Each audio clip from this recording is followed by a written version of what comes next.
So, you're sitting in a car dealership, and the salesperson just slid a piece of paper across the desk showing you monthly payments of $450. And you're thinking, hey, that's actually doable. But here's what just happened. You were about to make a decision that could cost you an extra $8,000 over the next 3 years, and you didn't even realize it.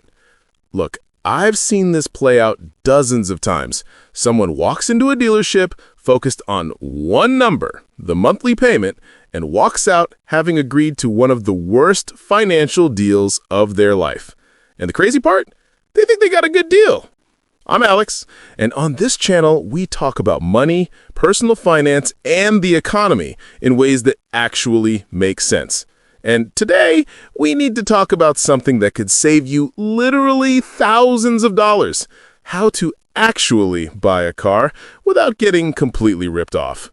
Because here's the thing, car dealerships have spent decades perfecting the art of making expensive options look affordable. They've got the psychology down to a science, and most people, they're walking in completely unprepared. Now, I know this video is going to be a bit longer than usual, but stick with me because we're going to break down the real math behind buying, leasing, and financing a car. And I promise you, what I'm about to show you is going to completely change how you think about this decision.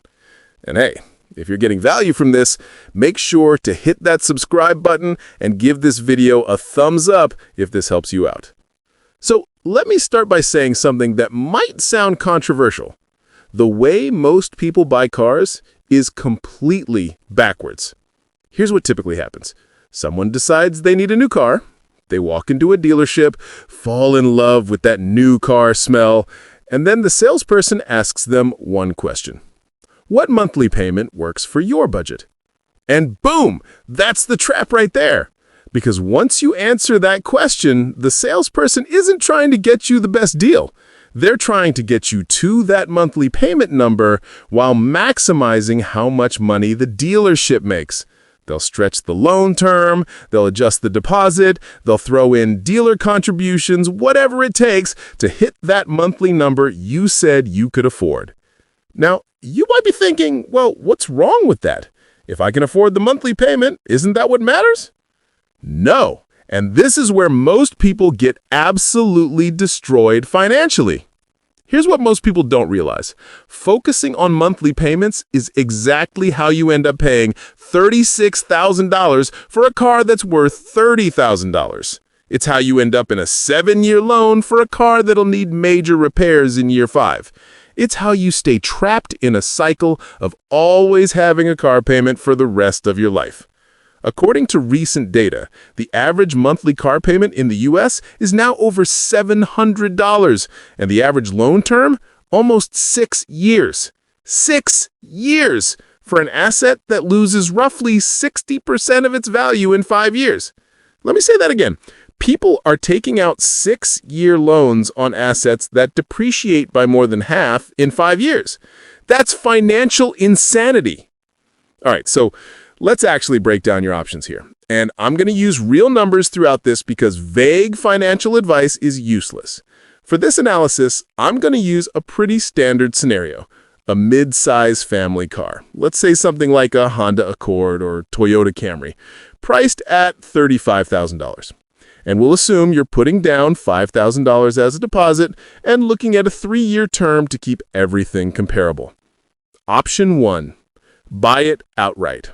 Pretty straightforward. You pay $35,000 on day 1, no monthly payments, no interest, you own the car completely. Sounds great, right? Well, hold that thought. Option 2, finance it, or what they call hire purchase in some countries.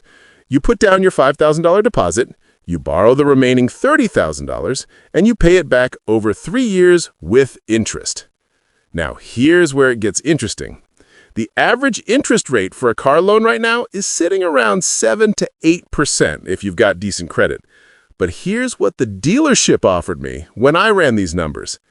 10.8%. 10.8%. Why? Because the dealership makes money on the financing. That's another profit center for them. So with that rate, your monthly payment comes out to roughly $975 a month. Over 3 years, you'll pay about $40,100 total for that car. You now own it completely. Option 3, lease it. This is essentially long-term renting. You make monthly payments, and at the end of the contract, you give the car back. The monthly payments here are calculated differently. You're not paying off the full value of the car. You're only covering the depreciation during the time you have it, plus fees and interest.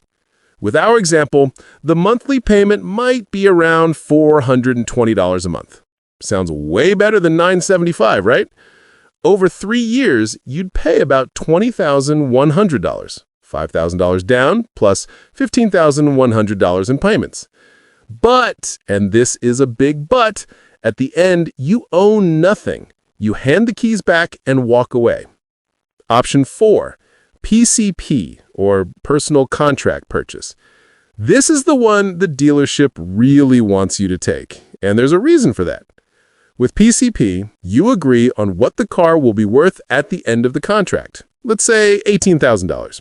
You pay your $5,000 deposit, and then you're essentially financing the difference between $35,000 and $18,000, minus your deposit. Your monthly payment might be around $550. At the end of 3 years, you have 3 choices. Return the car, pay the $18,000 to keep it, or trade it in for another car, which is what they really want you to do. If you return the car, you've paid about $24,800 over 3 years, $5,000 deposit plus $19,800 in payments, and you own nothing. If you decide to keep it, you pay the $18,000 balloon payment, bringing your total to $42,800 for a car that was $35,000. Okay, so now let's actually compare these options properly, because this is where it gets really interesting, and this is what the dealerships absolutely do not want you to understand. Let's assume that after 3 years, you could sell this car on the used market for about $19,000. That's roughly 54% of the original value, which is actually pretty conservative for a well-maintained Honda or Toyota. Buying outright. You pay $35,000, you sell for $19,000. Your net cost to have the car for 3 years is $16,000. Financing or hire purchase, you paid $40,100 total, you sell for $19,000, your net is $21,100. Leasing. You paid $20,100 total, you own nothing at the end. Your net cost is $20,100. PCP, returning the car. You paid $24,800 total. You own nothing. Your net cost, $24,800. PCP, keeping the car. You paid $42,800. You could sell for $19,000, and your net cost is $23,800. Look at those numbers. If you went with PCP and returned the car, you paid nearly $5,000 more than if you just leased it. And if you kept the car with PCP, you paid $2,700 more than if you just financed it traditionally. This is why the dealership pushes PCP so hard. It's the most profitable option for them. They get you locked into a cycle where you're always making payments, always trading in for the next car, always staying in their system. Here's what most people don't realize. The cheapest option, mathematically, is buying the car outright, by a significant margin. Now you might be thinking, well, yeah, but I don't have $35,000 sitting around to drop on a car. And that's fair, most people don't. But here's the thing, and this is going to sound harsh. If you don't have the money to buy the car, maybe you can't actually afford that car. But let's say you do have $35,000 saved up. Should you actually use it to buy the car outright? This is where the opportunity cost comes in, and this is something almost nobody considers. If you pay $35,000 cash for the car, that money is locked up in a depreciating asset. It's gone. You can't invest it, you can't earn returns on it. But what if instead you put down your $5,000 deposit? You finance the rest at, let's say you shop around and get a 6% rate instead of the dealership's 10.8%, and you invested that remaining $30,000.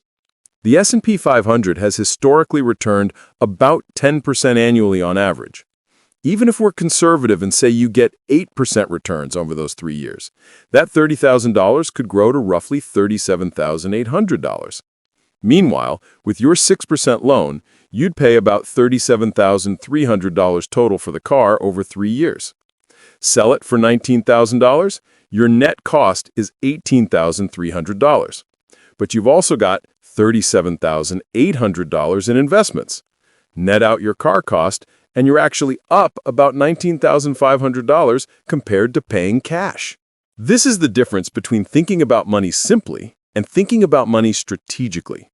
The question isn't just, what's the cheapest way to get the car?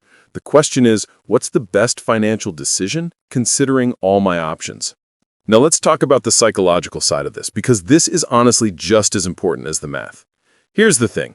Car payments have become so normalized in our culture that people don't even question them anymore. It's just expected that you'll always have a car payment. It's a fixed expense, like rent or electricity.